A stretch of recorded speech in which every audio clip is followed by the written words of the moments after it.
It begins in silence, broken only by the slow grind of a key turning against metal that has not shifted in decades. The janitor, a man who has spent his career walking forgotten corridors and tightening bolts on machinery nobody remembers, bends at the edge of a door half swallowed by shadows. It is just another storage room in a rink that has been more dust than ice for 30 years. He mutters about bad locks and broken hinges, a complaint to no one in particular. Before the latch finally gives, the door opens halfway, then stops as if something on the other side resists. He pushes harder. The smell hits first, stale, sour, layered with damp concrete and mildew so strong it stings his nose. His flashlight beam cuts into the dark, revealing not the supply closet he expected, but a corridor receding into black. For a long moment he doesn't move. The rink above has been gutted, the boards pulled out years ago, the ice-making system dismantled and sold for scrap. He has always known the building's bones, the echo of empty bleachers, the hum of machines that once froze sheets of glassy white. But this passage? It shouldn't exist. On every set of schematics, the rink has exactly two maintenance corridors, one leading to the compressor room, the other to the boiler. This is neither. It is a narrow tunnel of poured concrete, lined with chipped paint and water stains, leading down at a shallow slope. He sweeps his light across the floor. Something small gleams back, a coin corroded and green. Nearby lies a plastic hair clip, brittle and cracked. The janitor steps back instinctively, heart racing. He has worked here on and off for nearly 10 years since the rink was repurposed as storage.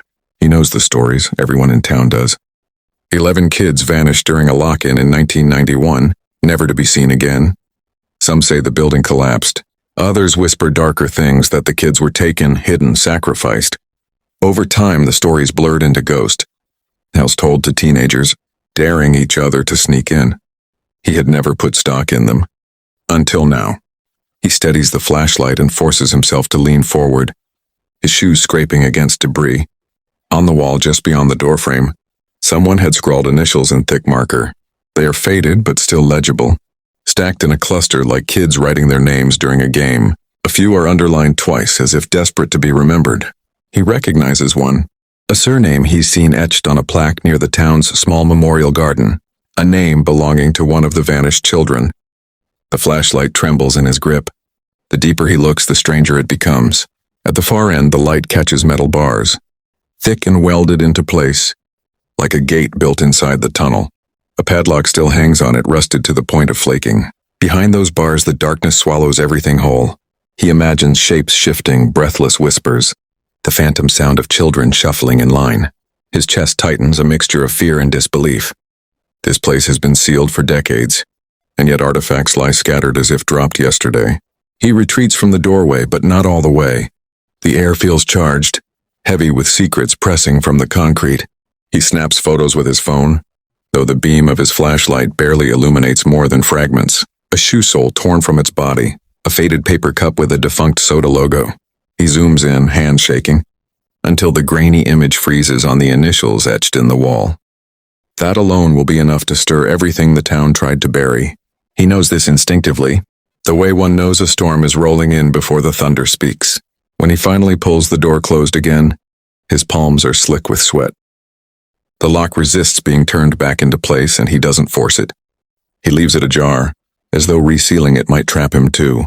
His footsteps echo in the rink's hollow shell as he retreats, but his mind lingers on the corridor, the gate, the names. 33 years of silence had rested behind that door, and in less than a minute he has fractured it. What lies in the shadows of that passage is no longer just rumor, no longer campfire storytelling. It is something tangible, something real, waiting to pull the past into the present. And with that wrong turn of a key, the town of Ashford and the mystery of 11 children begins to stir again. The night of October 19, 1991 began like a celebration. It was meant to be harmless fun. A small-town tradition repeated every fall, a lock-in at the ice rink for local kids. Posters had gone up around schools and community centers, promising free pizza, music, and skating until dawn. Parents dropped off their children just before dusk, waving from car windows, reassured by the thought that their kids would be in a supervised, safe space. The rink was bright and humming, the air thick with laughter, blades clattering against ice. the tinny echo of pop songs from a portable speaker system.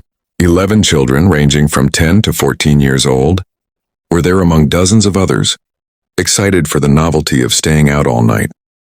The sequence of events that followed is maddeningly vague, blurred by poor records and conflicting testimonies. What is certain is that by sunrise the next morning, 11 kids were gone. The official account reported a partial structural collapse on the rink's east side, just after midnight. Supposedly, the building was evacuated, though some parents claim they were never contacted until hours later. Police reports filed at the time described panic and confusion, citing falling debris, a collapsed wall, and a chaotic rush to get children out. Yet, the detail that haunts the families is that not a single body was ever recovered. No remains, no personal effects, no physical trace of the 11. Television news clips from that week replay the same grainy footage. Emergency vehicles crowding the rink's parking lot, red and blue lights spinning across the blank facade of the building, parents wrapped in coats, some shouting at officers, others staring blankly toward the rink doors. A fire chief at a press conference insisted that structural instability prevented deeper search and rescue operations. He gestured toward the building with confidence, speaking of sinkholes beneath the foundation, pockets of collapse that made entry impossible. His words were delivered firmly as if rehearsed, but his tone couldn't conceal the hollow fact that children had simply vanished. Families were not satisfied. They pressed officials for answers, begged for extended searches, even organized their own volunteer crews with shovels and flashlights. Rumors spread almost immediately. Some claimed the collapse story was invented to cover negligence. Others whispered of something hidden in the rink's underbelly, an unfinished expansion, a disused storage wing. Teenagers, fueled by gossip, turned the rink into a source of ghost stories, speaking of doors that were always locked and tunnels that didn't appear on the official blueprints. But publicly, the narrative hardened quickly. Within weeks, the town's mayor declared the case closed, citing catastrophic building failure and expressing condolences to families. Insurance settlements were issued. The rink, damaged but not condemned, was boarded up for months before being quietly renovated into partial use again. The lock-in tragedy faded into the background, reduced to a line in the town's history books. 11 children gone caused structural collapse. Yet parents never stopped noticing the holes in the story. They remembered details that didn't fit. One mother recalls being told she could not enter the rink during the emergency. Even though officials claimed they were rescuing survivors, another father swore he saw his daughter's backpack placed in the trunk of a police car, but was later told no personal items were ever recovered. A few surviving kids, now adults, speak with uncertainty about that night. They describe being rushed out in confusion, shepherded through side doors, told to keep moving. One remembers glancing back and seeing a group of children standing near the boards, as though waiting for someone to lead them elsewhere. He insists those were among the 11. What followed in the years after was silence. Lawsuits fizzled. Laws changed. The rink, though eventually shuttered, remained a skeleton on the edge of town, a place most avoided. Families visited the small memorial garden near City Hall, where 11 names were etched into stone without bodies beneath. They kept photos in frames, organized vigils on anniversaries, and held on to questions that no official would answer. By the late 1990s, the tragedy had already hardened into folklore. Children whispered about hearing skates slicing across the ice at night, even though the rink was locked and dark. Teenagers dared each other to sneak inside. The phrase "the lock-in kids" became shorthand for the worst thing the town had ever endured. But for the parents, the siblings, and the classmates left behind, it was not a story. It was a hole that had never been filled. And when 3 decades later, a janitor's key scraped into the tumblers of a forgotten lock, that hole yawned open again, threatening to swallow the town's fragile sense of closure. The rink sits on the edge of town like a monument no one wants to claim. From the outside, it is just another decaying building. Faded lettering barely legible above the entrance, parking lot cracked and sprouting weeds, windows darkened with grime. The chain-link fence meant to keep intruders out has been cut in places, patched with new links that look awkward against the rust. On the morning of the first return, a cold wind pushes against the investigators as they approach, carrying with it the faint smell of mold and oil that seems to seep from the building itself. It has been over 30 years since the tragedy, and yet the air feels alive with it. The main doors creak open with little resistance, a surprise considering how long they've been sealed. Inside, silence floods in like water. The echoes of their footsteps bounce off walls stripped of paint. Where once there was the sharp scrape of skates and the roar of a cheering crowd, now there is only the hollow drip of condensation falling from the ceiling. The air is damp, heavy with mildew. One investigator notes the odd chill, colder than it should be for a building that has been without refrigeration for decades. They switch on flashlights, beams cutting through layers of dust and shadow. The rink itself stretches out before them, the ice long gone, replaced by a patchwork of warped plywood that had once served as flooring during the building's short-lived use as a storage hall. Faded advertisements still cling to the boards, local businesses long defunct, slogans for soda brands that no longer exist. In the far corner, the bleachers sag with rot, their metal frames streaked with rust, wooden planks splintered. Everything here is a reminder of abandonment, but also of how abruptly the place was sealed off, as though time had been instructed to stop. They follow the janitor's account, moving toward the corridor he had unlocked days earlier. The path takes them behind the compressor room where the air grows colder still. A low hum vibrates faintly through the walls, too steady to be the building settling. They pause, exchange glances. Could there still be machinery running here? Or is it simply the sound of water moving beneath the foundation? The hum becomes a note of unease, a reminder that not everything inside this structure can be explained away. The corridor itself is smaller than expected, narrow enough that two people cannot pass side by side. The flashlight beams slide across walls streaked with white deposits, the residue of water that has seeped through concrete for decades. Chipped paint curls downward like peeling skin. On the ground lie objects that seem impossibly out of place in a locked passage. A mitten hardened by age, its fabric eaten by mildew, a cassette tape warped with water damage, a paper cup flattened and stuck to the floor. Each item is small enough to dismiss, yet together they sketch a haunting image of life halted mid-motion. Further down, they find what the janitor described. A set of iron bars seals off the end of the tunnel. The gate is crude, welded in place with heavy joints that look newer than the surrounding concrete. A rusted padlock dangles from its latch, flaking in the flashlight beam. Beyond the bars lies a deeper darkness. The investigators press their lights through, revealing only glimpses. More concrete, more debris, a section of wall that seems hastily bricked. Their equipment registers the slope of the passage continuing downward. But the view is blocked. One of them kneels to examine the gate more closely and notices fresh scratch marks around the metal, as though someone had tried to force it open not long ago. The silence grows suffocating. Each creak of movement echoes as though amplified by the structure itself. Dust floats visibly in the light, disturbed by their breaths. Then faintly they notice something else. On the wall near the gate, faint graffiti appears and a series of initials scrawled in marker. The letters are faded but legible, a cluster of names stacked together, childlike in their handwriting. It is the same graffiti the janitor had described. The initials match those of at least 3 of the missing children from 1991. The sight lands with a force that none of them expected. It is not a rumor. It is not a ghost story. The children had been here, trapped behind this gate. They stand in uneasy silence, the weight of discovery pressing in. This corridor was never mentioned in official records. The collapse story makes no room for hidden passageways, welded gates, or graffiti left by desperate hands. Every detail contradicts the official narrative told to the town for 33 years. And yet the evidence is right here, carved into concrete, scattered on the floor. One of the investigators begins snapping photographs, capturing every angle. The click of the camera shutters seems deafening in the confined space. Another carefully collects the mitten and the warped cassette tape, placing them in bags. The artifacts, however fragile, are tangible proof. They are pieces of the night when 11 children vanished. When they finally step back into the open rink, the silence feels heavier than before. The structure looms around them like a mausoleum, hiding its secrets behind rust and shadow. The first return does not deliver answers. It delivers contradictions, fragments, and a gnawing sense that what happened in 1991 was never an accident. The town may have buried the story, but the building has not. It has been waiting, and now its walls are beginning to speak.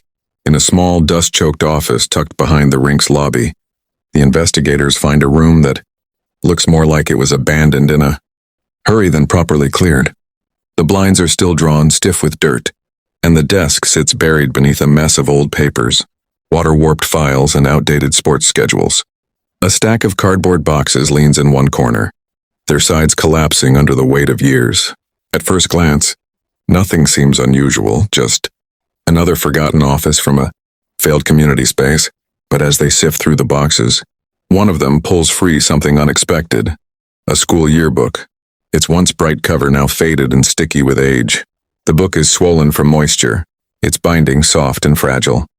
They place it carefully on the desk and begin turning pages.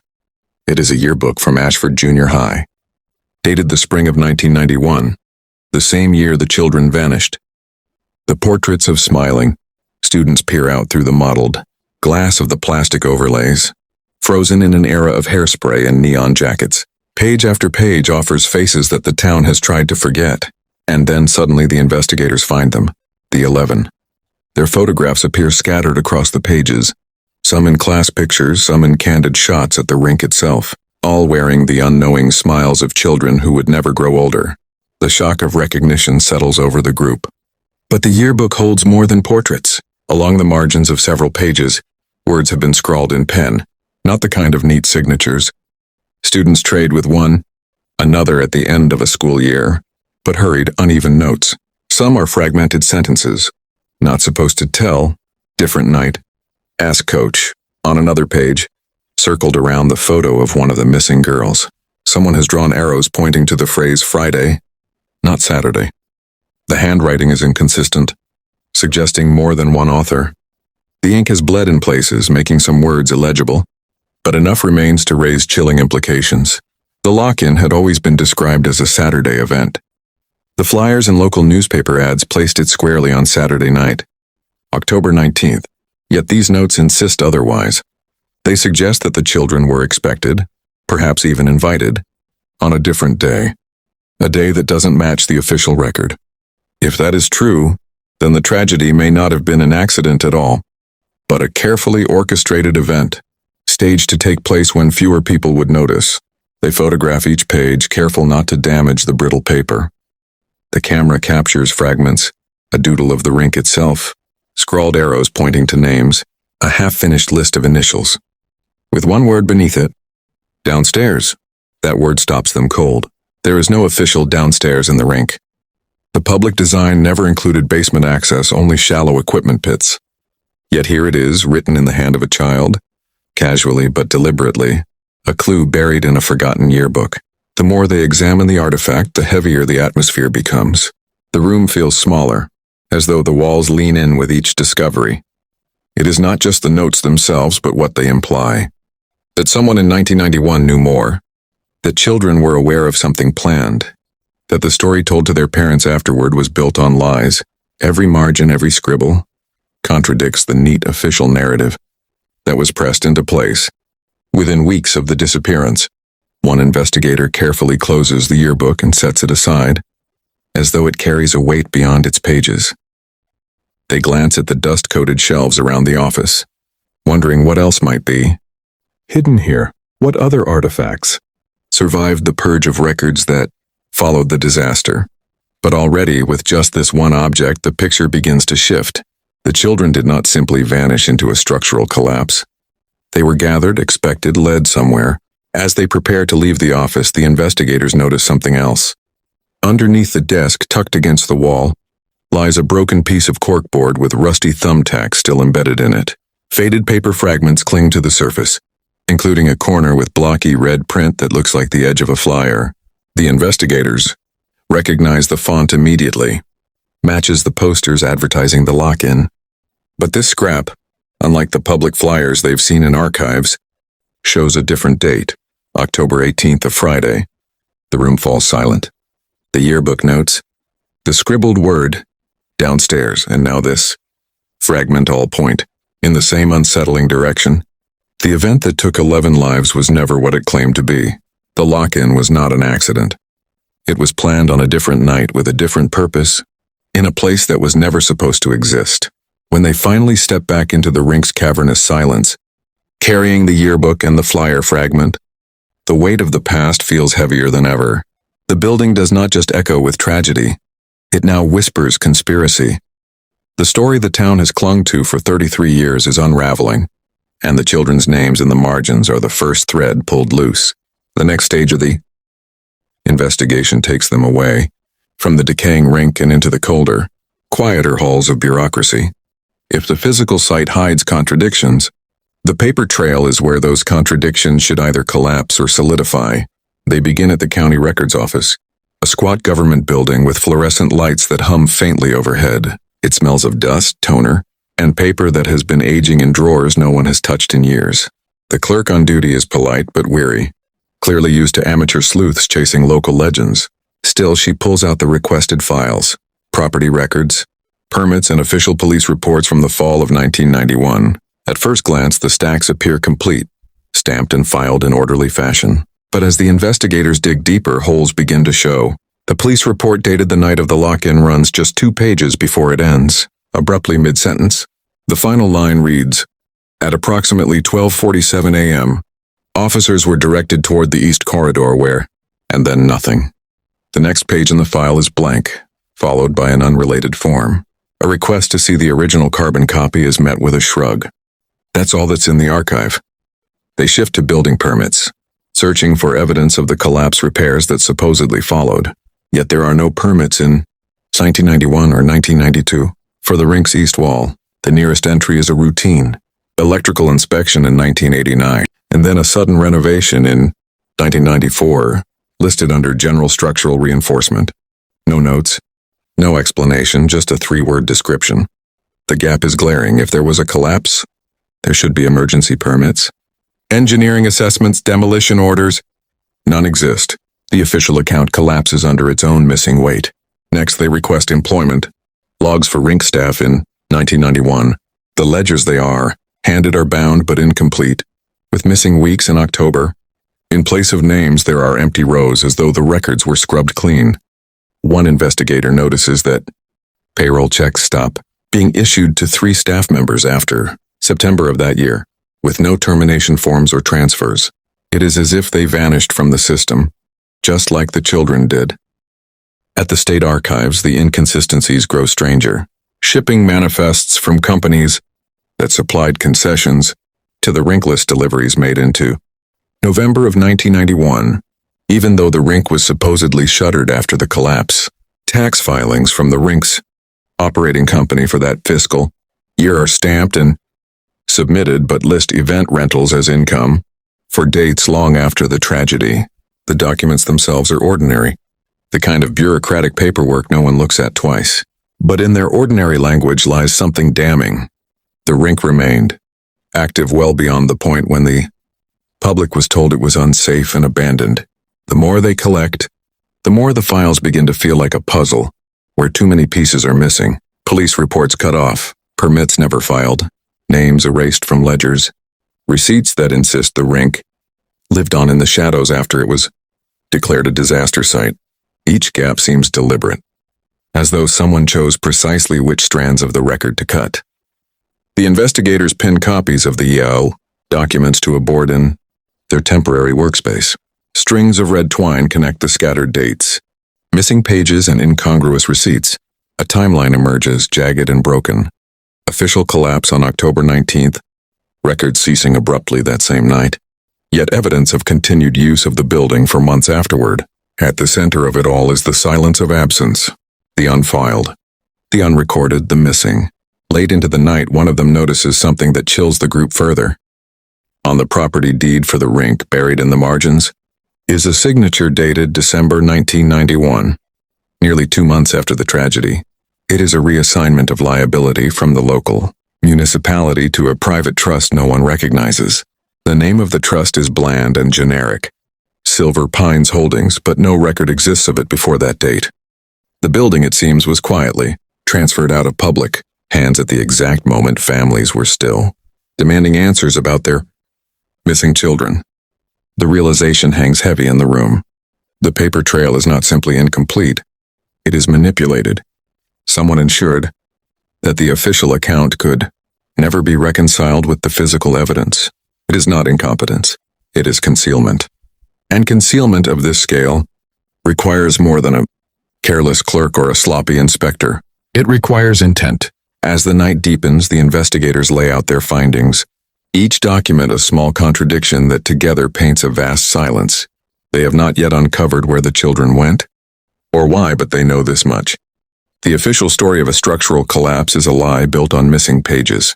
Somewhere in those blank spaces lies the truth, waiting for the right light to bring it out. The investigators reach out to the families, many of whom have lived their lives, orbiting the absence of that single night in 1991.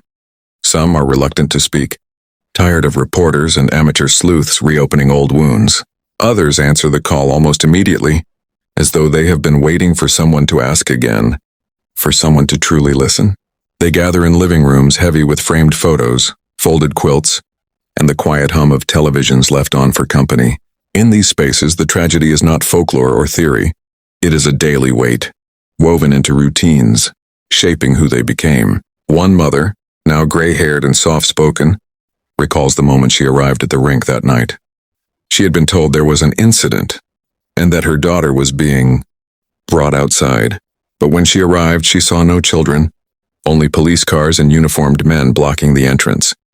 She remembers pressing against the barricade, demanding to go inside, demanding to see her little girl. Instead, an officer told her to step back. It's unsafe. She describes the way, his hand pushed gently but firmly against her shoulder, not cruel, but final. That was the last time she was that close to the building before it was sealed. Another parent, a father who has carried grief like armor, remembers seeing empty stretchers wheeled out of the rink. Not one of them bore a body. He had assumed in the chaos that injured children would follow. Hours passed, then days, and none ever did. When he asked about the stretchers later, officials dismissed his memory as a misunderstanding. He never believed them. His voice shakes as he recalls searching the rink's perimeter with a flashlight, looking in ditches and behind dumpsters hoping for any sign. You don't stop looking, he says. Not really. You just learn to look quieter. A woman who was only a teenager herself at the time recalls standing outside with other parents, watching as a single bus pulled away from the rink, carrying the children who had been evacuated. She remembers seeing faces pressed against the windows, some crying, others silent. She swears that among them, she saw a group of kids lingering in the rink lobby, waiting, as though someone had told them they would be leaving another way. Those faces were never seen again. She insists they were among the 11. Their testimonies intertwine into a tapestry of doubt and pain.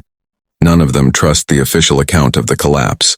They remember being told conflicting stories in those first hours. A fire, a sinkhole, a wall collapse. The details shifted depending on which uniform was speaking. What never shifted was the barrier that stood between parents and their children.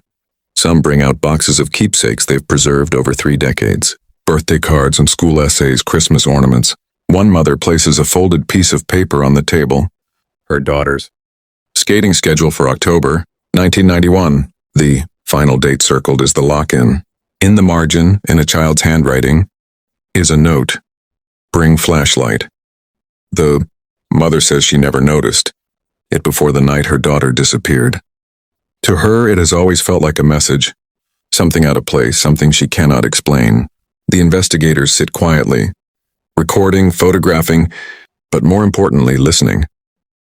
The air in these rooms is thick with memory. Tears flow easily, not because the grief is fresh, but because it has never dulled. 33 years have passed, yet the mothers still talk about their children in the present tense, as though time froze for them that night. What emerges most clearly is not a single new revelation, but a consistent pattern. The sense that they were deliberately kept away from their children during the crucial hours. They were managed, controlled, comforted with rehearsed phrases. They were told to be patient while doors were closed and curtains drawn.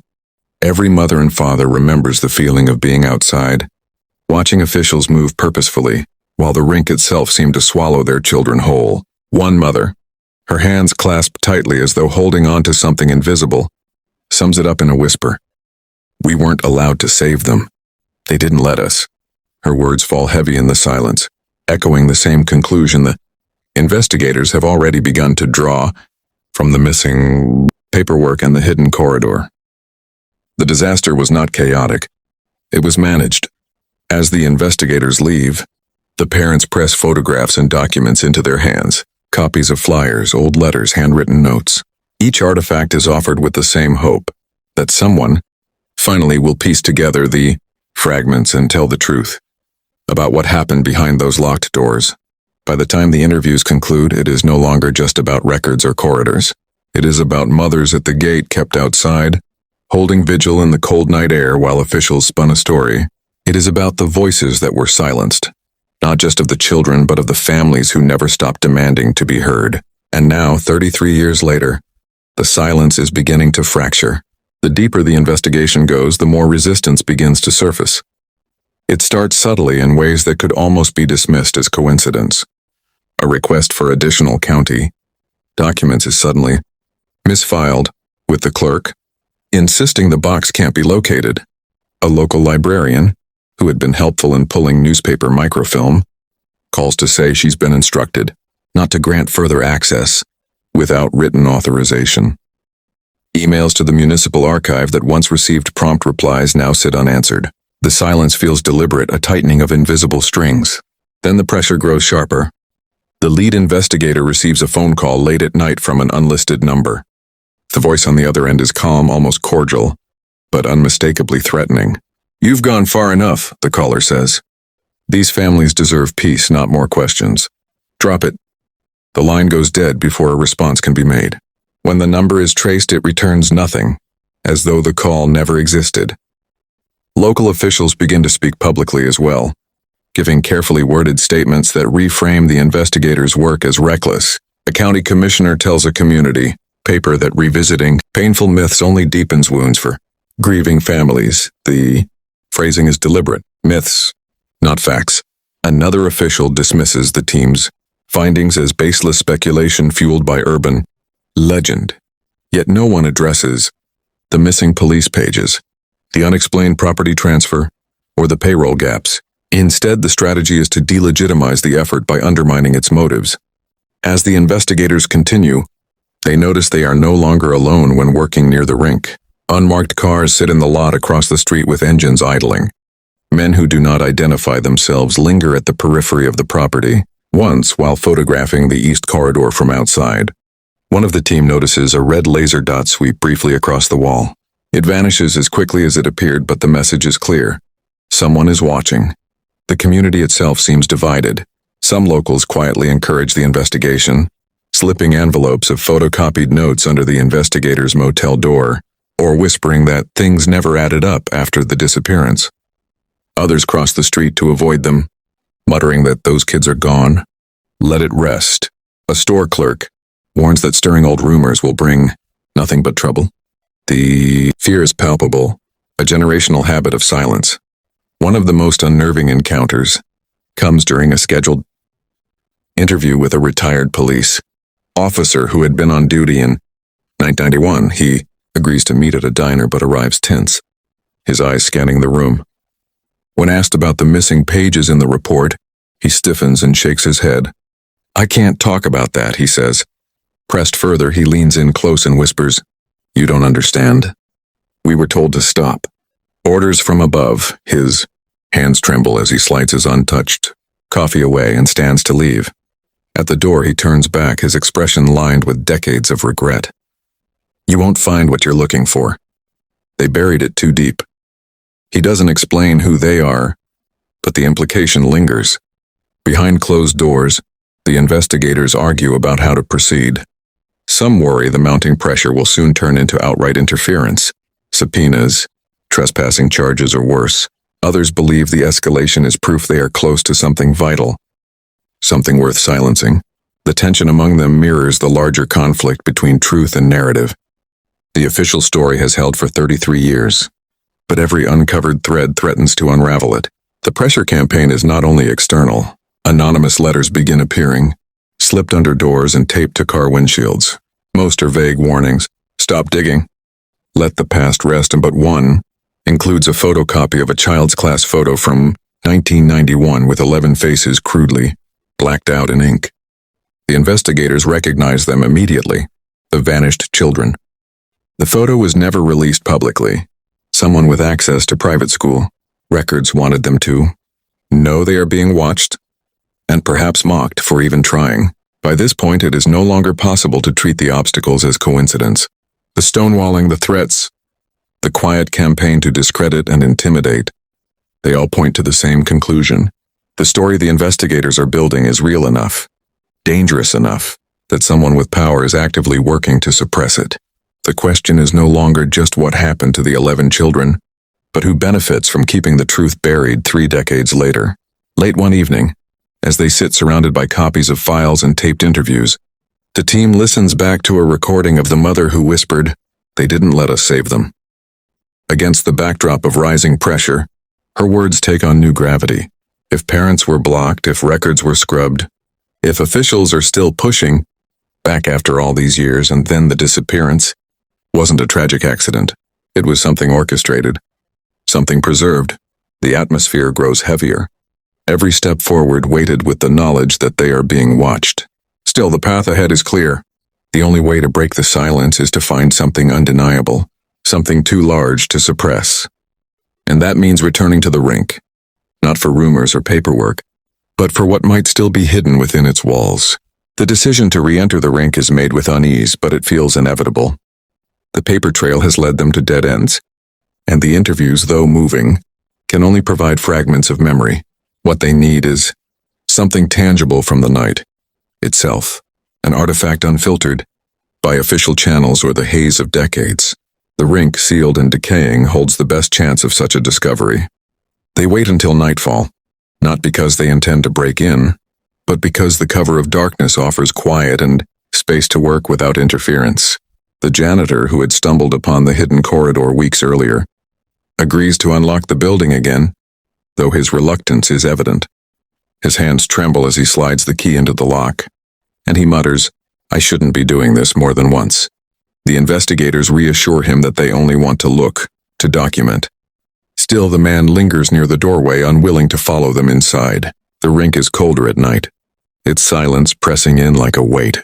Their flashlights cut through the darkness, illuminating curling paint, warped boards, and the remnants of concession stands where candy wrappers have fossilized into the floor. They pass through the main Rink, then into the east corridor, where the ceiling sags and the air feels heavier, damp with rot. This is the place the police report cut off mid-sentence. It is in the locker room, adjacent to that corridor, that they find what they didn't know they were searching for. The room is lined with rusted lockers, many of their doors hanging open, others bent and jammed shut. A smell lingers here that is different from the rest of the Rink, faintly metallic, faintly sour. As one investigator swings a flashlight across the far wall, something glints, a small lockbox wedged into the gap behind a row of lockers that have partially collapsed. Dust clings thickly to its surface, but when they tug it free, the box opens easily, as though it was never truly locked. Inside are spiral notebooks, water-damaged but intact. The covers are decorated with stickers, doodles, and first names written in adolescent handwriting. They are unmistakably journals belonging to the children. Some pages are smeared. The ink bled from years of dampness, but others remain legible. Each entry offers a window into lives interrupted. One notebook belongs to a girl named Carrie, who writes about excitement for the lock-in. "Can't wait for tonight. We're bringing sleeping bags. They say we can skate until 2 a.m. The words are underlined, scrawled with the energy of anticipation. Another, belonging to a boy named Sean, mentions something strange. "Coach says not to go near the east doors. Says it's not safe. But why would they keep them unlocked if it's not safe?" That line is repeated, as if the child was trying to puzzle out an inconsistency that made no sense. The most chilling entry comes from a notebook marked with a star sticker, belonging to a girl named Elise. Her handwriting is small, careful. On the last page, dated the very night of the lock-in, she writes, "They told us to wait in the room with no windows. Said it was part of the game, but it doesn't feel like a game." They lock the door. The page ends abruptly, the sentence trailing off mid-thought, as though she was interrupted. The investigators spread the notebooks across the floor, photographing each page. The words breathe life into the case in a way that records and permits never could. These are not rumors, not theories, not parental memories filtered through decades. They are the direct voices of the children, caught in real time as events unfolded. Their innocence sharpens the horror. They thought it was a sleepover. A skating party, a harmless lock-in, yet the entries hint at instructions, restrictions, and an orchestrated movement of the children into controlled spaces. The weight of discovery is overwhelming. The team sits in silence for several minutes, the only sound the dripping of water somewhere deeper in the building. Each of them understands the gravity of what they've uncovered. These journals are not just artifacts. They are testimony, evidence that the children were corralled, isolated, and silenced.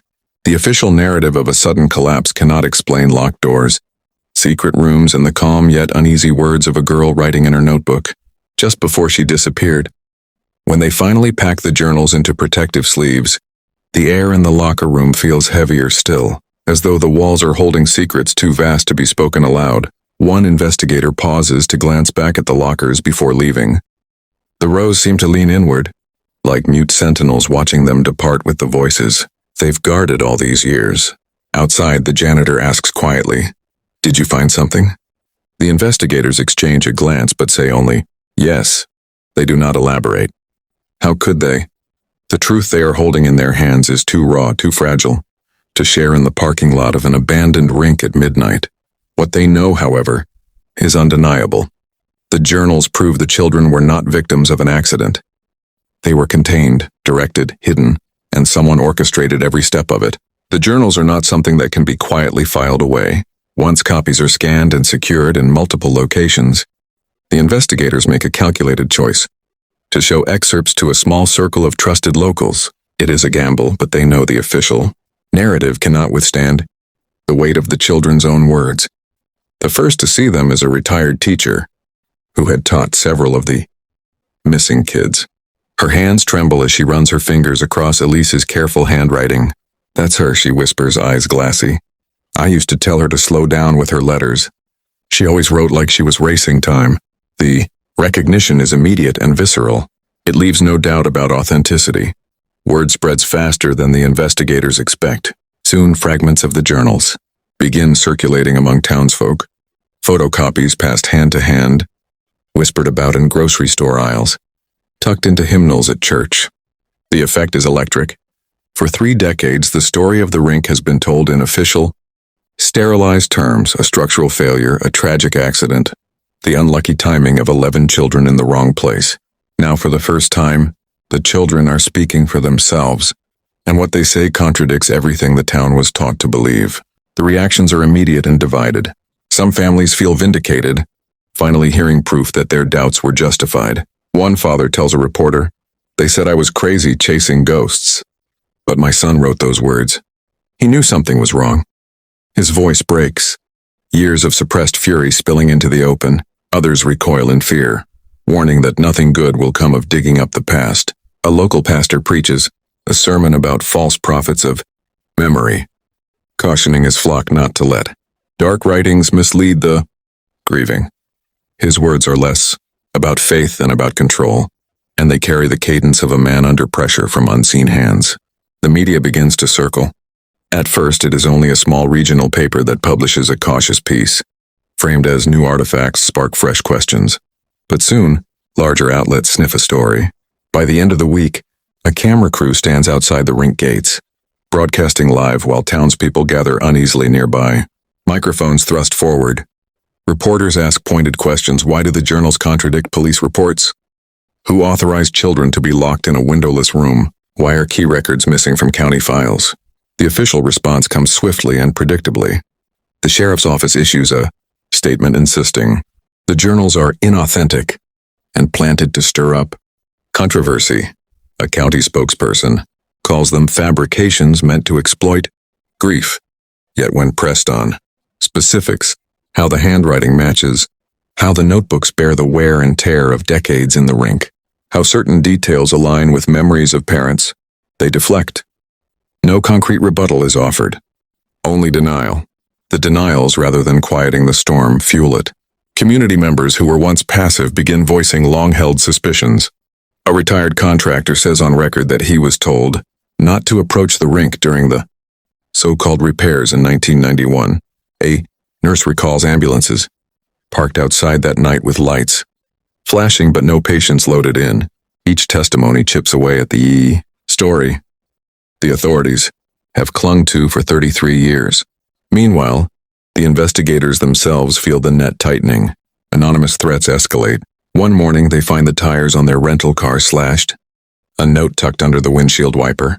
Leave the kids in peace. The wording chills them, not because of the threat, but because of what it implies. Whoever wrote it knows the children were not simply lost to collapse. They were taken, in some sense, into something that required peace to maintain. Public cracks widen further when one of the mothers speaks at a town meeting. Holding up a photocopy of her daughter's journal page, her voice shakes but her resolve is iron.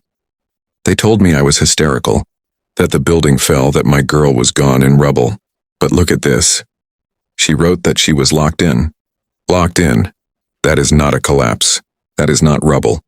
That is a door someone shut. The room falls silent. Officials on stage squirm under the weight of her words.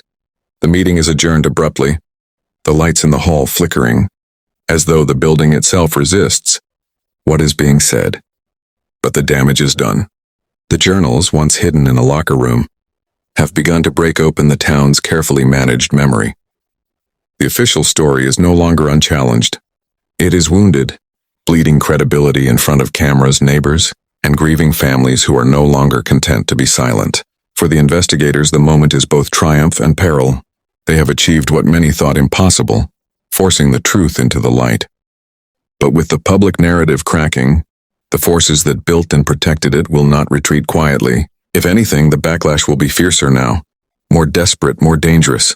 And the journals, though powerful, only deepen the central question.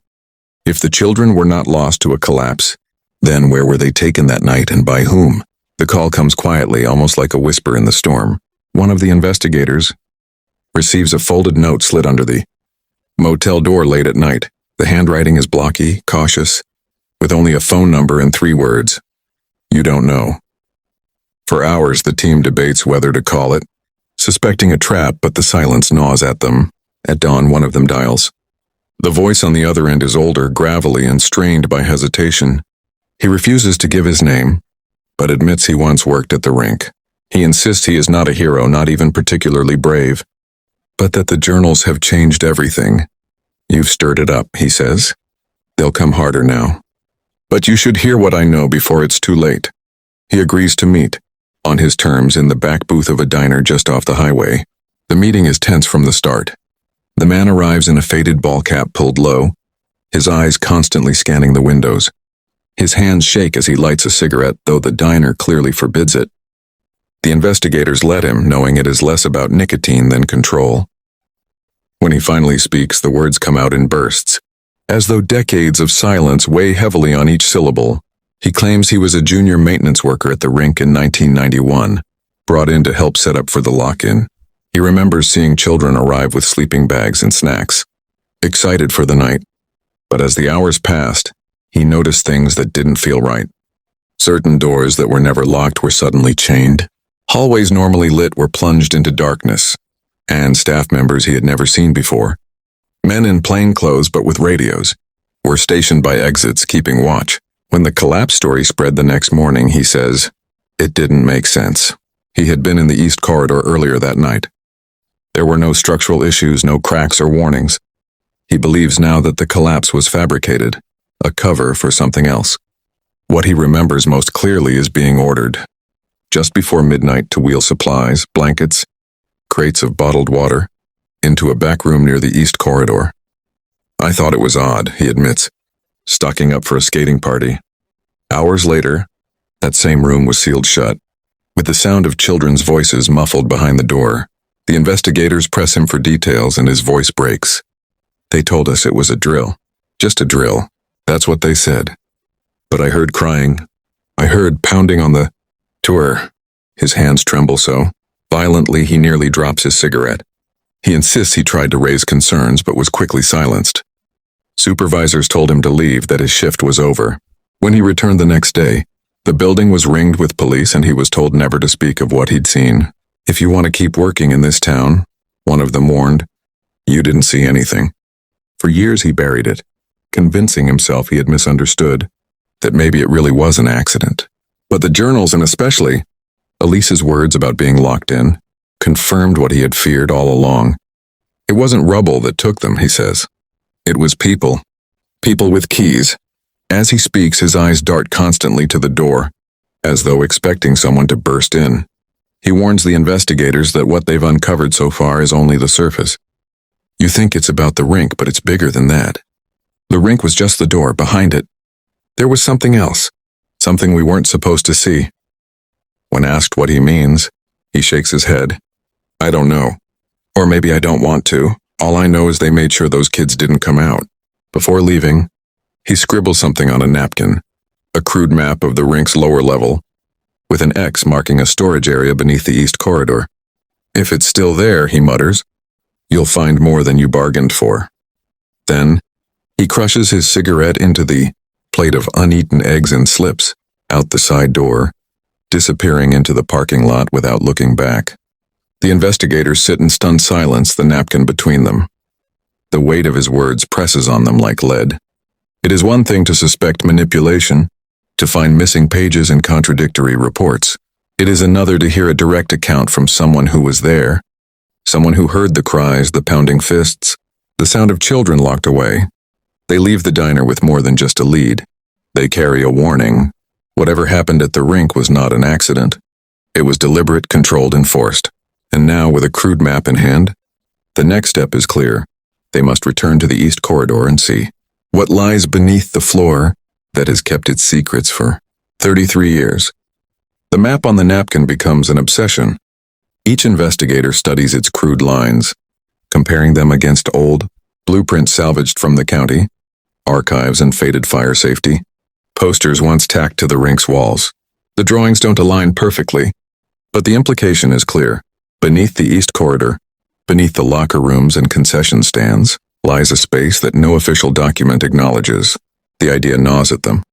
If it still exists, if it hasn't been demolished or sealed, it could hold the answers that records and testimony have only hinted at.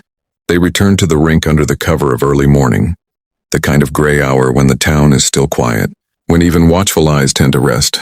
The janitor lets them in again, though his reluctance has grown.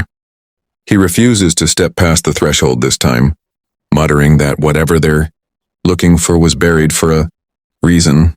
His voice echoes in the cavernous dark before he disappears back into the mist. Inside, the building feels heavier than before, as though the air itself knows what they are about to do.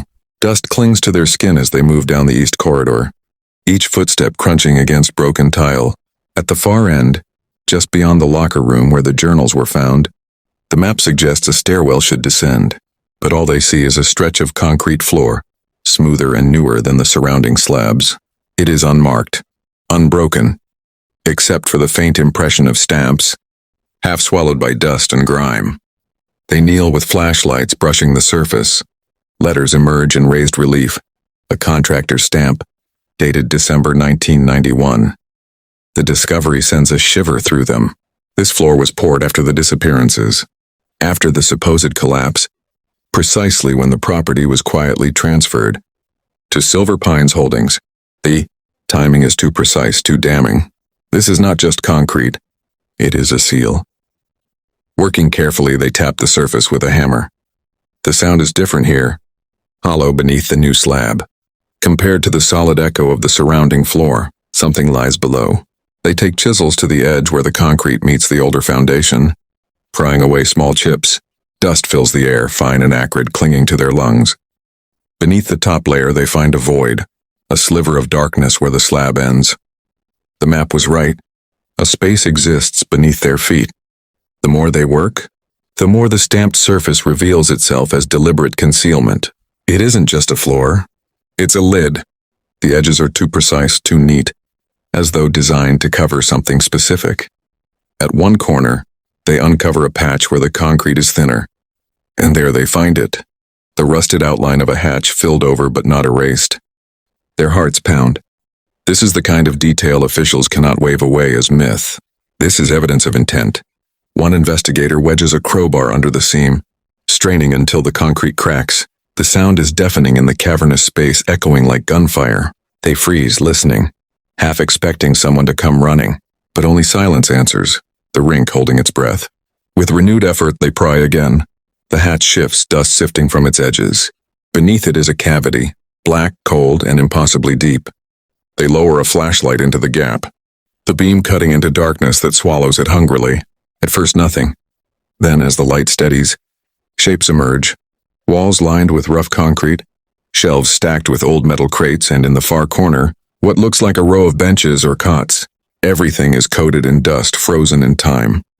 The air that rises from the opening is stale, heavy with the metallic tang of rust and something sweeter, almost rancid. Lowering themselves carefully into the chamber, they step onto a floor littered with debris, broken bottles, scraps of fabric, and a scattering of small objects that make their stomachs twist. A shoe child-sized, a ribbon stiff with age, the corner of a sleeping bag rotted and moth-eaten. Each piece is a fragment of the night that was erased. The crates draw their attention next. Inside are supplies. Water bottles stamped with expiration dates from 1992, granola bar wrappers, stacks of thin wool blankets. Everything is arranged neatly, as though prepared for long-term use. This was no accident. It was a stockpile waiting for the children who were herded here. On one wall, faint scratches mark the concrete surface. At first they look like random etchings, but when the flashlight lingers, words take shape. Childlike handwriting carved with desperation. "We're still here." Another line nearby. "Please open the door." The investigators cannot breathe. These are not stories told secondhand, not rumors twisted over decades. These are messages left by the missing themselves, carved into stone in the final hours of their confinement. The chamber is silent now, but the evidence speaks louder than any official record. The stamped concrete above was not poured to repair damage. It was poured to bury a truth too terrible to face. The rink was not a site of collapse. It was a site of containment. When they finally climb back into the corridor, the morning light streaming faintly through cracks in the boarded windows, each of them carries a different weight, fear, anger, resolve. They know what they have found is explosive, but they also know what it will cost them. Evidence this strong will not only challenge the official story, it will threaten the very institutions that built it, and those institutions will fight back with everything they have. Still, there is no going back. They have opened the hatch. They have seen the words carved into the walls. They cannot unsee them. The hatch has barely been resealed when one of the investigators notices a second anomaly in the chamber, something they almost missed in the shock of finding the children's belongings. Against the far wall, half buried beneath the crates of emergency supplies, is a dented tin lockbox. Its surface is mottled with rust, the once bright paint long since peeled away. A heavy padlock dangles from its latch, snapped decades ago. They haul it up into the corridor, laying it beneath the pale wash of a flashlight beam. The box rattles faintly when shifted, the sound of loose objects sliding inside. They hesitate before opening it. The janitor's warning still lingers in their ears, and for a moment, none of them wants to know what the box might hold. But curiosity, and the weight of obligation, drives their hands. With a crack of corroded hinges, the lid falls open. Inside is a stack of Polaroid photographs, bound by a decayed rubber band, along with scraps of folded paper and a tangle of string. The smell is immediate: mold, paper long confined in damp air, mixed with the faint chemical sting of aged film. They spread the Polaroids across the concrete floor. The images are distorted by time, the colors bleeding into one another. But what they reveal is unmistakable. Children, seated in the hidden chamber, lit by the harsh glare of a single bulb. Some look directly at the camera, eyes wide and dazed. Others appear asleep on the benches, wrapped in thin blankets. None of the children are smiling. The date stamps in the white margins are the most chilling detail of all. January 1992, 2 months after the night of the lock-in. These photographs confirm what the scratched words on the wall had already suggested. The children did not vanish instantly. They were here. They lived and they waited. Beneath the photos are the papers, stiff with age and moisture. When carefully unfolded, they reveal lists, crude rosters written in pencil, each line bearing a name, 11 names in total. Next to some are tally marks, perhaps counting days. Next to others, smudges that could be initials or symbols. The handwriting shifts across the pages, sometimes careful and deliberate, sometimes uneven, as though written in haste or by trembling hands. These papers are the closest thing to a ledger of survival, a chronicle of how long they were kept alive beneath the rink. One sheet stands apart, It is a letter or the attempt at one, scrawled in childish script. If someone finds this, tell my mom I was brave. Tell her I didn't cry all the time. Tell her I tried to help the little ones.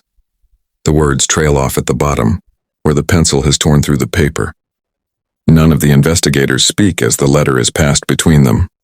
It is not only evidence, it is a voice reaching across 3 decades, raw and unfiltered, refusing to be erased. The Polaroids and notes form a mosaic of horror that no rumor or myth could have fabricated. Someone documented the children's captivity deliberately. The presence of dates, names, and rosters suggests organization, a system. This was not chaos, not an accident of children trapped by a cave-in. It was controlled, observed, recorded, and whoever took those photos wanted a record. The question is why. As the investigators gather the items back into the box, they realize the risk they now carry. These artifacts are undeniable. Unlike oral testimony or vague blueprints, Polaroids and names have weight in the public sphere. But the same strength that makes them irrefutable also makes them dangerous. Once revealed, they cannot be explained away without someone being implicated. And if the records in this box survived 33 years under concrete, it is possible, likely that duplicates exist elsewhere, in the possession of whoever orchestrated the lock-in's aftermath. Back in the dim Rink corridor, one investigator snaps modern photos of each Polaroid and list, their digital lens preserving the fragile evidence. The camera shutter feels loud in the silence. They slip the originals back into the tin box and conceal it under their jacket.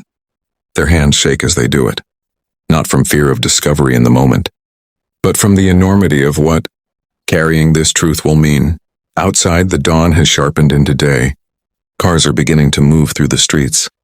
People returning to their routines, oblivious to the ghosts that stir beneath their town. Standing in the pale light, the investigators exchange glances heavy with unspoken understanding. They cannot keep this contained for long. The Polaroids and names demand an audience, and once that audience sees them, there will be no returning to silence. Yet even as the air of exposure looms, a darker question gnaws at them. The children were photographed, alive in January 1992. What became of them after? The box offers no closure, only confirmation that survival stretched beyond the official narrative and that at some point, deliberately, those voices were extinguished. The truth is larger than the Rink, larger than the town. The artifacts do not end the story. They expand it. And in that expansion lies both the promise of answers and the certainty of conflict. The decision to copy the Polaroids before leaving the Rink proves wise. Within 48 hours, whispers of their discovery have begun to ripple through channels no one in the team admits to using. A cousin mentions overhearing a deputy sheriff mutter about ghost chasing. Journalists. A clerk at the courthouse suddenly refuses to release any additional building permits from 1991. One of the investigators returns home to find an unmarked envelope on his porch, a single page inside bearing only the typed words, "Stop digging." The Rink is closed for good reason. The tension grows thicker when a local news station interrupts its evening broadcast with a segment that feels oddly preemptive. The anchor, her tone practiced and smooth, reports that baseless rumors about the old ice rink are causing unnecessary distress to families of the long missing. She cites an anonymous law enforcement source who claims no credible evidence has ever been found to contradict the official account of a structural failure. A slow-motion shot of the boarded-up Rink fills the screen, accompanied by a caption, "Town leaders urge respect for the past." To the untrained eye, the broadcast looks like public reassurance, but to the investigators who hold the Polaroids, it feels like a direct warning. A shot across the bow meant to box them in before they can move. Someone knows what they've uncovered. Someone is trying to control the story before the evidence can surface. That night, one of the team receives a phone call. The voice on the other end is male, distorted by static or perhaps deliberate interference. It never names itself, never raises volume above a low, steady cadence. "There are people who will not allow you to reopen this wound," the voice says. The Rink was closed for a reason. Stop now before you find what you're not prepared to face. Then the line goes dead. Sleep becomes scarce. Every creak of the floorboards feels amplified. Every set of headlights slowing outside the house raises suspicion. The investigators gather in a cramped kitchen to plan their next steps. Polaroids spread across the table beneath the glow of a single lamp. They argue about going public, about leaking to sympathetic journalists, about whether the town sheriff's office is compromised. The weight of the decision presses down harder with every passing hour. If they release the evidence recklessly, it could vanish into discrediting campaigns, dismissed as forgeries. If they hold it too long, they risk exposure and loss of control. One member proposes a solution: force the opposition's hand. If the official story is already being defended in the media, then bringing one undeniable artifact into the open might break through. The wall of silence, the Polaroid with the clearest date stamp. January 14th, 1992 is chosen. It shows 3 children huddled on a bench. The numbers etched in white ink at the margin as stark as a tombstone. This one alone disproves everything they've said for 33 years. She insists. But releasing it carries a cost. The moment the photograph surfaces, the investigators' anonymity will end. They will no longer be quiet shadows in the rink. They will be targets. And not just them, their families, their jobs, their safety. The stakes are no longer academic. They decide to test the waters first. Late into the night, one investigator creates an anonymous online drop, posting a blurred version of the photo with only the date visible. Within hours, message boards light up. Some users cry hoax, others latch onto the detail with frantic energy. By morning, the local radio is buzzing with callers demanding answers. The noise has started, but the response comes swiftly. Another evening broadcast airs, this time more pointed. The anchor warns of digital forgeries intended to exploit grief and assures viewers that specialists have confirmed the authenticity of the original investigation. A scrolling banner flashes across the screen. Hoax photo circulates and authorities warn public to remain skeptical. The broadcast has the desired effect. Some residents dismiss the photo as cruel trickery, but among the families of the vanished, the spark catches. One mother, now gray-haired and frail, calls the team's anonymous tip line after recognizing her son's jacket in the blurred photo. Her voice trembles as she speaks. That's him. I know it. I bought that jacket myself. Christmas 1990.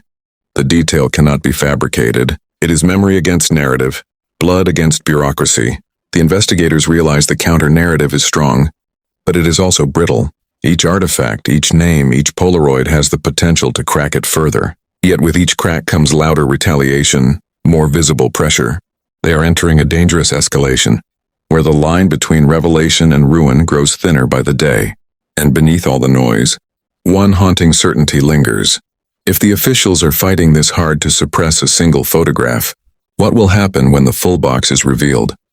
The pressure from the broadcasts, and the anonymous threats only, sharpens their resolve. If a single blurred photograph can provoke this level of institutional panic, then the full truth buried under the rink must be far more damning. The investigators decide they can't wait for the perfect conditions or for allies to emerge. They must go back. This time they plan with precision. One brings climbing harnesses and rope. Another carries portable lights and a handheld video camera, determined to document everything before it can be denied or destroyed. They enter under cover of night, slipping past the chain link, fence and the condemned, no, trespassing signs now, freshly painted around the rink. The air inside is colder than memory, a chill that bites through jackets as if the building itself has been hollowed out by what it once concealed. Their footsteps echo too loud, bouncing off walls that seem to lean inward. At the corridor where they first found the sealed hatch, they pause in silence, listening for any sign of watchers. Nothing but the hum of distant wind through broken vents. Prying open the hatch feels heavier this time, as though the building resists. The groan of metal on concrete rings out like a warning bell. But eventually, with effort and sweat, the slab shifts and the stale breath of the chamber rushes up. They lower the ropes into the void, fastening harnesses, and one by one they descend into the earth. The beam of the first flashlight cuts across the chamber, illuminating the crates, the rotted bedding, the scrawled words on the wall that once froze their blood, but now they press deeper. At the far end of the chamber, beyond the benches where the children once huddled, a narrow passage reveals itself. An arched tunnel cut crudely into the concrete foundation. It wasn't visible at first because of fallen debris, but shifting rubble aside exposes its opening, no wider than a single person. The air seeping from it is thick, moist, carrying the faint reek of mildew and something older, metallic. They exchange glances, then duck inside, lights raised. The tunnel slopes downward, walls rough and unreinforced, carved by hand or with primitive tools. Their boots sink into damp earth. The sound of dripping water echoes ahead, rhythmic and hollow. They move carefully, marking their path with chalk as if instinctively aware of how easy it would be to lose direction in this subterranean vein. After several minutes, the passage widens into a chamber larger than the one above. Here, remnants of use are unmistakable. Rusted folding chairs scattered across the floor, a table with its surface scarred by burn marks, and on the far wall, a bulletin board with scraps of yellowed paper still pinned beneath broken tacks. They move closer, brushing away dust. The papers are faded but legible. Rosters, diagrams, notes scrawled in a hurried adult hand. One sheet lists shift rotations with initials beside each line, suggesting someone staffed this place, maintained watch, ensured routine.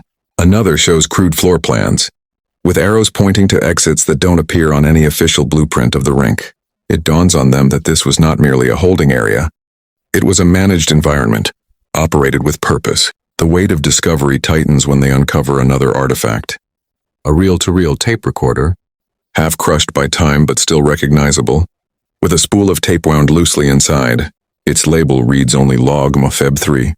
Their hands tremble as they pocket it, knowing the recording may hold voices from the unseen operators or, worse, the children themselves. But the true horror waits deeper still. At the far side of the chamber, a heavy door of reinforced steel is set into the wall, its frame slick with condensation. Faint scratches mar its surface, long vertical gouges at the height of small hands.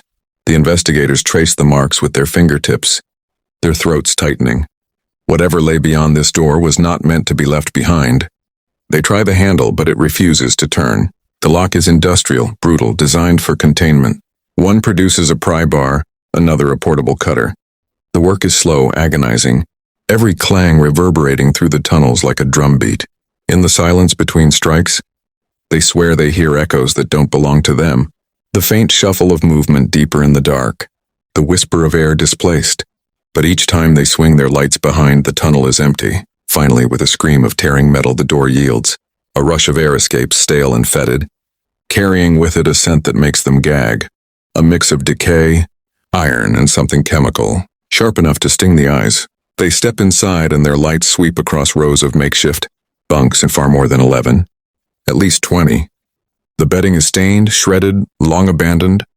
On the floor lies a scattering of personal items, combs, shoelaces, broken toys, scraps of paper with half-formed words.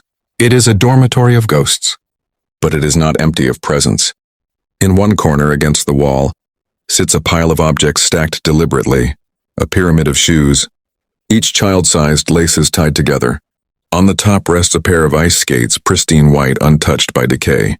None of the investigators dare touch them. The skates look placed almost ritualistic, as if meant to be found. The video camera captures everything, its red light blinking steadily in the darkness.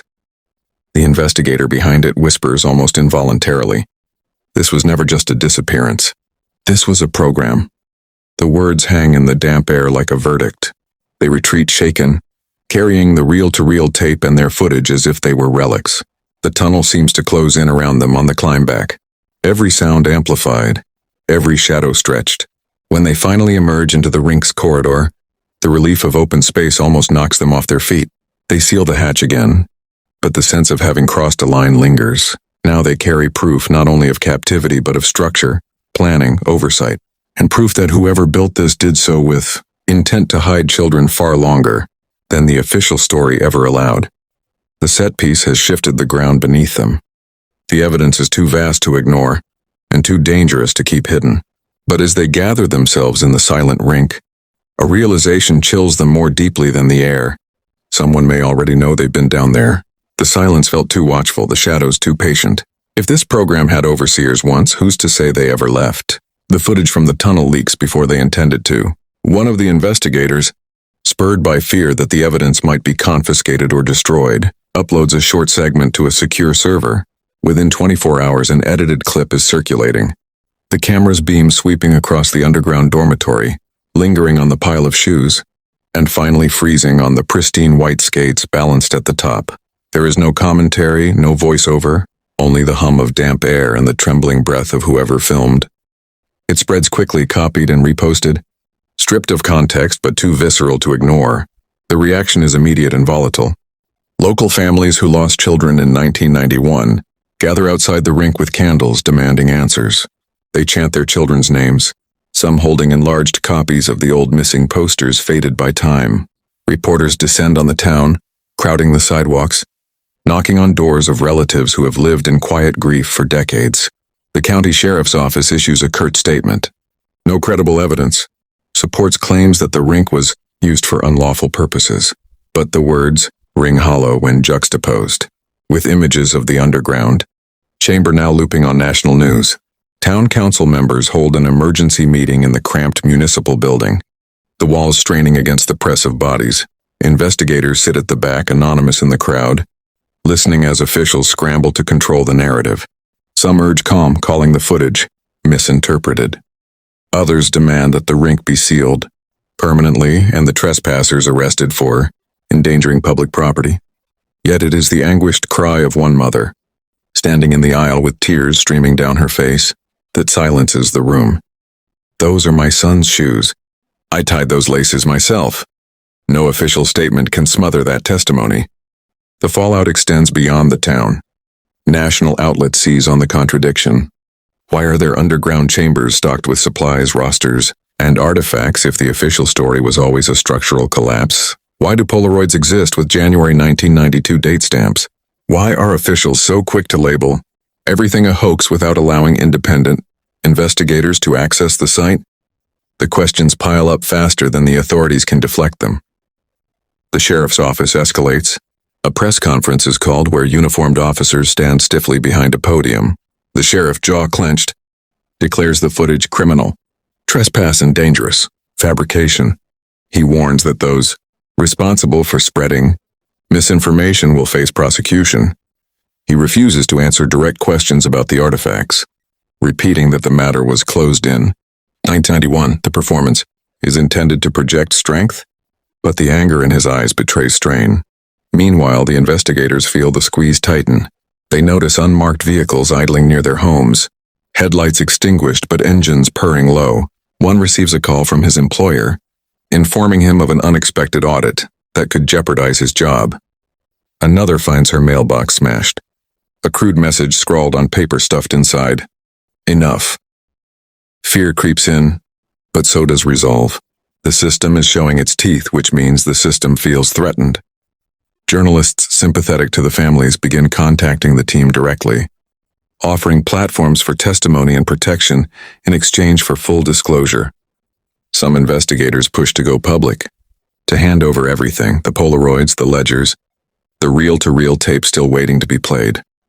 Others argue for caution, fearing that a flood of information, without careful framing, could overwhelm the truth and allow discrediting tactics to win. The group fractures under the pressure, united by evidence but divided by strategy. The community itself fractures as well.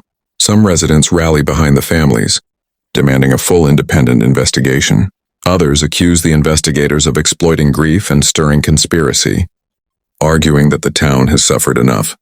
Old wounds resurface, whispers about who benefited when the rink closed, which local businesses tied to Silver Pines Holdings profited quietly, which officials signed off on construction permits after the supposed collapse.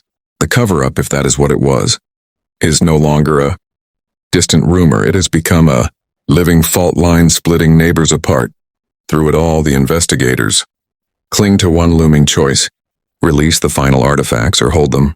The Polaroids and ledgers alone have destabilized the official story, but the reel-to-reel tape could shatter it completely, or, if manipulated, could be used to bury them once and for all. The pressure is unbearable, but they know one thing with absolute clarity: the moment is no longer private. The truth has breached the walls of the rink and seeped into the streets. The airwaves, the memories of everyone who lived through that winter in 1991, what they unearthed in silence beneath the concrete has now become a storm above ground, and storms once started rarely fade without leaving scars. The storm eventually crests. After weeks of escalating coverage, press conferences and counterclaims, The dust begins to settle into something heavier than silence: accountability. The county is forced to allow an independent task force to review the rink. When the hatch is uncovered publicly, cameras capture the descent into the chamber, the crates of supplies, the scratched words on the wall. The task force confirms what the investigators already knew. This was no accident of collapsed concrete. There was deliberate construction, deliberate sealing, deliberate abandonment. Yet their official report stops short of naming perpetrators. The phrase responsibility indeterminate appears again and again, a bureaucratic salve applied to a wound that refuses to close. The families hold vigils on the cracked pavement outside the rink, candles flickering against the dusk. Photographs of the 11 children, grainy and sun-faded, are taped to the boarded doors. One mother clutches a worn jacket. The very same scene in the Polaroid, her voice breaking as she tells the crowd, "Now you all know what I always knew. They didn't just vanish. They were taken." Her words ripple through the gathered mourners, like a final indictment. For the families, the revelations do not bring healing, but they do bring recognition. Their children existed beyond the official timeline. They left traces. They mattered. The investigators, fractured though they became, are bound together again by the weight of aftermath. Some step forward publicly, faces shown on national news, voices trembling as they recount the nights in the tunnel. Others remain hidden, too wary of retribution, but their work echoes nonetheless. The reel-to-reel tape, and when finally played, reveals no clear answers, only fragments of adult voices logging shifts, counting supplies, and a single chilling line: "Ensure the east door stays sealed." It confirms structure, coordination, complicity, but leaves the why unanswered. In the weeks that follow, the rink becomes a memorial site. Flowers pile against its doors. Ribbons hang from the chain-link fence. Children's drawings flutter in the wind. The town paints a mural of the 11 names, each letter stretching tall against the gray wall, as if to defy the years of silence. Yet even amid the memorial, unease lingers. The white skates from the underground pile vanish before the task force catalogs them. No one claims responsibility, and no one admits to seeing who took them. Their absence feels like a message or a warning. The broader world takes notice. National papers publish investigations into Silver Pine's holdings, tracing its shell companies to faceless P.O. boxes, its signatures to dead-end trails. Rumors spread that similar closures happened in other towns, under other names in other winters. Some dismiss it as conspiracy, others as the inevitable reach of buried secrets, but the seed is planted. The investigators visit the rink one final time, standing before the boarded doors now heavy with flowers. They speak little. Each carries the memories of what they saw underground. The carved words, the Polaroids, the bunk-lined dormitory. They know the task force will never tell the whole truth, and perhaps the whole truth is already beyond reach. What matters now is the legacy, the proof that the children's last voices were heard, that their traces broke through the concrete that sought to erase them. As they leave, one of them notices fresh graffiti scrawled on the side wall in black marker. It isn't the usual protest or memorial message. It's a single word, written carefully, almost reverently: Marrowgate. None of them know what it means. Not yet. But it carries the same chill as the hatch when it first cracked open. A promise that what they uncovered is only part of something larger, something that stretches beyond one rink, one town, one winter. They walk away in silence, the candles flickering behind them, the night pressing close. Closure, yes, but not completion. Some doors, once opened, never truly close again.